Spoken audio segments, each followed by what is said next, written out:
You gotta lose your mind in Detroit, Rock City. Yeah, that's right. Let's check out a band called Kiss today. Um, kind of a controversial band these days because I guess the larger than life egos of Gene Simmons and Paul Stanley and all that nonsense and all the silly comments they made and bickering and fighting with the ex-members and all that. So that's kind of a shame because I think uh, in essence Kiss was a pretty influential and important band musically and definitely especially like show wise um, they really had a huge influence on rock music and even plenty of heavy metal bands. So let's start things with the visual side of things because they kind of mainly consider a visual band. Kissology. This one is really cool. That's the good thing about being a Kiss fan. You get plenty of their live shows, even some of these really classic ones from the 70s. This covers the years from 1974 to 1977. You get this cool show from Cobo Arena, Detroit, 1976, for instance. Uh, there are like two main DVDs here, plus a bonus disc, and there are three different bonus discs, I think. So be careful in getting the one that's your favorite. Personally, I got the one from Cobo Hall 1976 from another night, which includes Ladies in Waiting, played live. Yeah, admittedly, it's not the greatest Kiss song, but it's still really cool and interesting to get that rare stuff. So this one, I think, is definitely essential, and it really opens up the band and their early hungry years when they were really trying to push it and be interesting. They're kind of doing that stuff. Here's the second one, Kissology 2. This one is more of a mixed bag. There's some really cool stuff here for a Kiss fan like me, like the stuff from Brazil 1983 from the Creatures of the Night tour, when Vinnie Vincent had this Ankh mask, this cross on his face. And I think the Sydney show from 1980 is cool too, with the drummer Eric Carr, who's I guess is my favorite Kiss drummer of all time. You can see his fox mask here. But then there's some really horrible stuff like the movie in Attack of the Phantoms from 1979. That's just shit. Uh, then, Kissology number 3. I didn't have very high expectations for this one. It took me quite a while to get this. I do like their 1992 show from Revenge Tour. I think there's also a small clip somewhere from Carnival of Souls sessions. But all in all, it's about the reunion of Kiss, and yeah, it wasn't as bad as I thought, especially the early tours where Peter, Chris, and Ace Frehley are back. They kind of feel really interested and really going for it. So it's actually a pretty cool one. Also, there's this time around there are like 3 main discs. Uh, Sorry, 4 main discs. So they're always like adding 1 disc more. So there's even more stuff here. And there's the 1973 early show on this DVD, so that makes it quite interesting before all the big things happened. Um, so yeah, pretty solid, good series, and they nicely put in one package all those years of work and all those different live shows. Here's Kiss Animalize live uncensored. I think this was the first official video to be released from a whole live show that they made. It's kind of almost like the original Alive 3 instead of an album they released this video, so that's cool. And it's a great show. I mean, the band is on top form. They're without makeup, but they're really energetic. They have a good flow with the audience. Cobo Hall, Detroit, surprise, surprise, and really cool stuff. Here's Rock the Nation. I even have this one.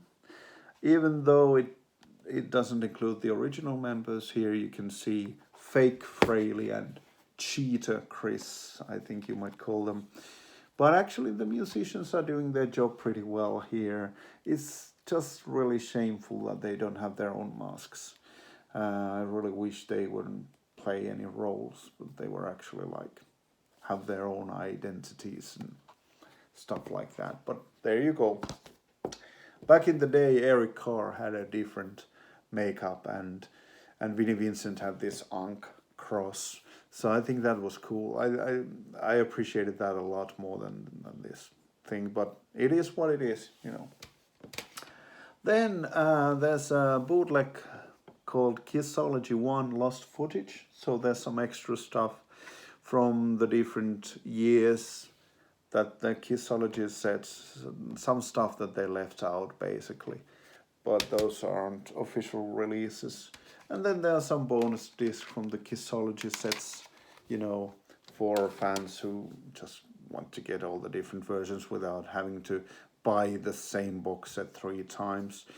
I think there's also this huge Japanese box set which has all the Kissology DVDs in it, including also the bonus discs, all the different bonus discs. So let's quickly look through all of their albums. Here's the first one, Kiss from 1974. Definitely a cool album. A bit of a slick production, but all the songs pretty much are classic. I like pretty much all the songs. Hotter Than Hell, that same year. This time, the same producers, but they wanted to make it sound rougher, and they went almost too rough. It's kind of a raw sounding album, but I'm a metal fan, so I love it. I like it even better than the first one. Maybe the songs aren't quite as good, but the atmosphere is amazing. And you get Watching You, which sounds almost like Black Sabbath. Strange Ways is very heavy. Got to Choose, Parasite, Hotter Than Hell, you know, really, really cool album. Going Blind as a ballad, still heavy. Dressed to Kill, I don't know, pretty mediocre Kiss album. The B-side is pretty good. It has songs like She and Love Her or Like and Rock Bottom is a cool track. Room Service is nice, but other than that, the A-side is kind of weak. I think this is a big hit album for them, mainly because there's Rock and Roll All Night there. But you can pretty much forget all of those albums if you get Kiss Alive, because you get all the best songs pretty much here. So I would pretty much urge you to start here if you're not familiar with classic Kiss. This is probably the best place to start. And still to this day, absolutely, that might be the best Kiss album ever released. Destroyer. Many people go on about this album. It's really good at points. It's kind of like a Bob Ezrin album is kind of like you got really high highs, you got really low lows, and everything in between. So the three first tracks, Detroit Rock City, King of the Nighttime World, God of Thunder, excellent stuff. You know, probably the 3 best songs they had done to this point. But then the next ones. Great Expectations, Flaming Youth, Sweet Pain, Horrible. Probably the 3 worst songs they've done to this point. I mean, Flaming Youth would be kind of a cool song, but the Bob Ezrin production kind of effed it up. Then the ending of the album, Shout It Out Loud, Beth. I don't care about Beth too much, but it's a pretty short song, you know, whatever. Do You Love Me? I guess it's kind of okay. So you get somewhere in between stuff at the end. I guess Shout It Out Loud is a pretty cool song though. Rock and Roll Over, 1976 also. Yeah, this is a band album. Eddie Kramer produces this. I think this is much better and much more even than Destroyer was. So I would say this is, for me personally, the stronger album. Kiss Alive 2,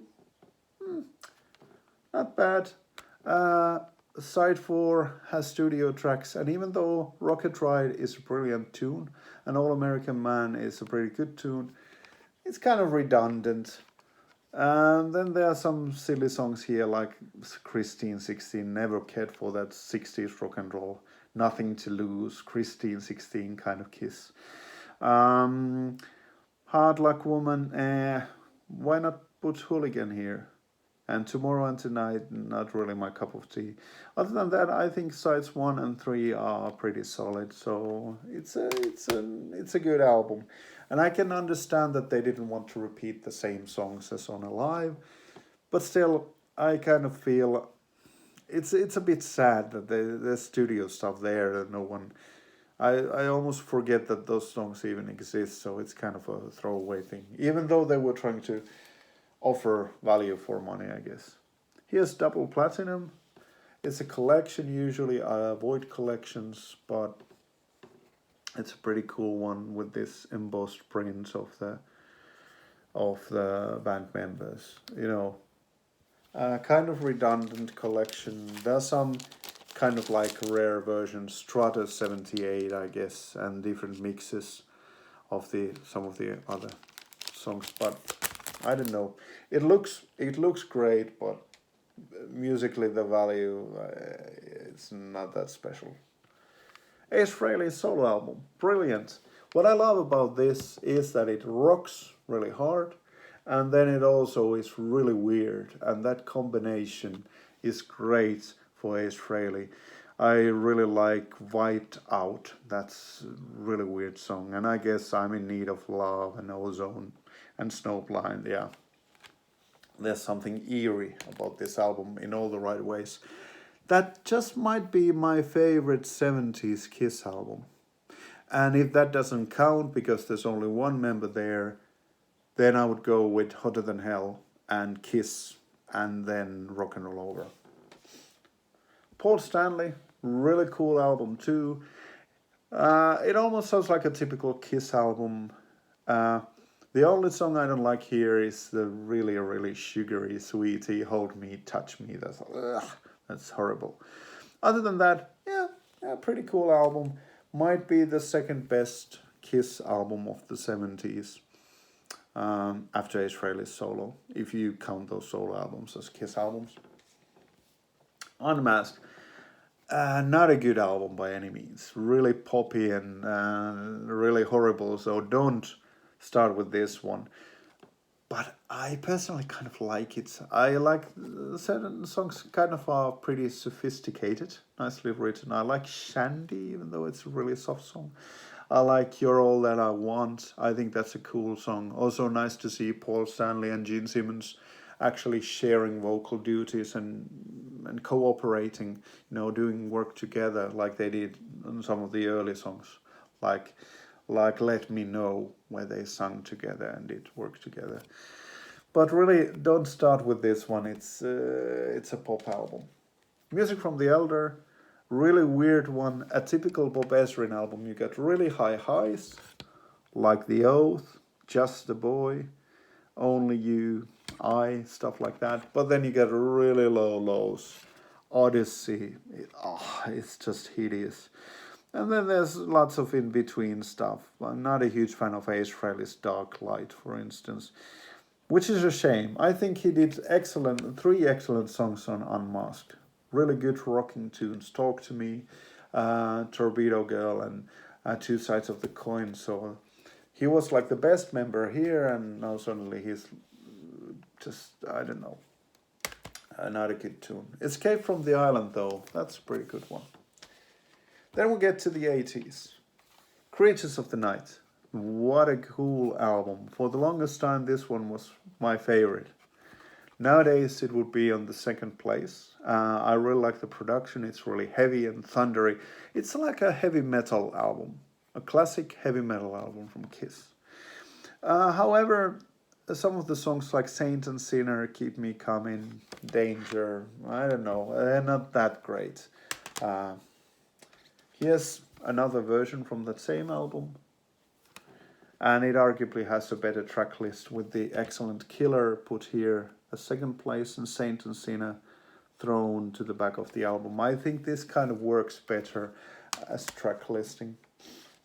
And here's the 40th anniversary edition, I think. Yeah. And what is cool about this one? Uh, Firstly, you get all these lovely pictures with Vinnie Vincent in the Ankh costume, which is the Ankh mask, which is really cool. But you also get some cool demos like Not for the Innocent with Paul Stanley singing the choruses. That's a really cool song.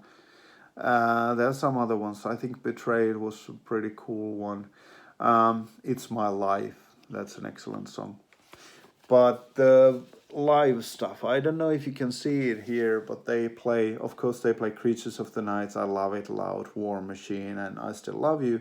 But there's also Rock and Roll Hell and Keep Me Coming played live. So that's a great bonus stuff. This is my favorite Kiss album of all time. I just love every single song on this one. I mean, if we're not allowed to have any over 4.5 minute songs, well, All Hell's Breaking Loose is 4 actually, but let's call it 4.5 minutes. If we're not allowed to have any epic songs, nothing from 5 minutes or past that mark, I think this might be actually one of my favorite albums of all time. It's the production is a bit more slick than on Creatures of the Night, but every single song here I like a lot. Exciter, Not for the Innocent, which had the Paul Stanley demo here. Lick It Up, Young and Wasted, Give Me More, All Has Breaking. I just love everything here, and Fits Like a Glove. Oh my God, when Gene Simmons is doing that midsection, when I go through her, it's just like a hot knife through butter. When he's doing that butter, that long, it's just insane. It feels like he's tearing his like vocal cords out of his throat. Insane stuff. Here is a live album from that same tour. It's unofficial, but it's a radio show, so it sounds pretty good. So I would urge you to get it if you're into this part of the band, this stage of the band. Nashville from January 1984. Really cool show with lots of stuff on Creatures and Lick It Up. Animalize, here we're kind of slowly fading away from the greatness of Kiss, but still a very, very cool album, and the back cover might be the coolest I've ever seen. Mark St. John on the guitar was unable to play on the tour, so they got Bruce Kulick, who stayed with the band for quite a few years. I think this is surprisingly good, considering the Gene Simmons songs are pretty much just thrown there. But they're okay. I mean, he has done much worse job than that. He has an interesting live show with Mark St. John on the guitar. They just later released this, I don't know how to say, Poughkeepsie, New York, 1984, November 28th. So it's a cool one. The cover is really boring, but what's inside is interesting. He has Asylum from 1985. Pretty cool, yeah. We're kind of getting even slowly, gradually even worse, but there's some really cool songs here still, like Love's a Deadly Weapon, King of the Mountain. So it's not as bad as it looks. It looks like a bleeding fashion magazine, but it's actually from mid-80s, mind you. But some of the songs are actually pretty good. I'm Alive, that's a fast rocker as well. A couple of the songs are stinkers, like Secretly Cruel, I think it's the worst one of the bunch. But other than that, yeah, certainly a strong album.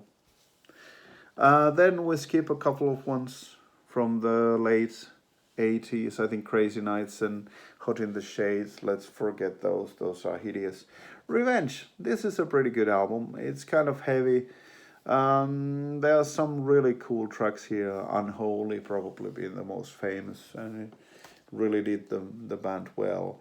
And then there's some other stuff that maybe isn't quite up to par, but all in all, it's pretty good. It might be the best Bob Ezrin album they made. Once again, You got the high highs. I don't know if you got the low lows this time, but you got some kind of mediocre stuff as well. Here's a live album, Kiss Alive 3, from that live tour they made. This is the Japanese version. You can see the obi, what you call it, obi, I guess. This extra thing here. I like to put them inside the cover to keep them safe. It has one extra track, this Japanese version, Take It Off, which is about striptease. So I guess that was too hot topic for the American edition. Then, this is the cover that was supposed to be the cover artwork for Carnival of Souls. And I think this is definitely a cool album. It's like the arguably grunge album. It's really heavy and really pessimistic and dark, and it's really weird for Kiss, but I kind of like The Elder. I kind of like Carnival of Souls because of that darkness and kind of showing the other side of the band, so I think that's kind of cool. This isn't kind of an official album, but I got this from the live show, Kiss Alive 35, so this is excellent memorabilia from the show. If you want to see this, you should definitely check it out. I think you can find this in Discogs if you're interested. There isn't a track list unfortunately included, so I had to put in this sticky note there. But it's a cool memorabilia for anyone who has seen the Alive 35 show. And then there's this box set, which is enormous, and I need to get to it in more detail later. But it does have lots of cool stuff. And that's pretty much my Kiss collection. I do have some LPs also, but there we go. So if you would start with something, I would recommend getting Kiss Alive, Lick It Up, Creatures of the Night. And yeah, I would probably start with those three if you like heavy stuff. Yeah. Okay, see you on the next time.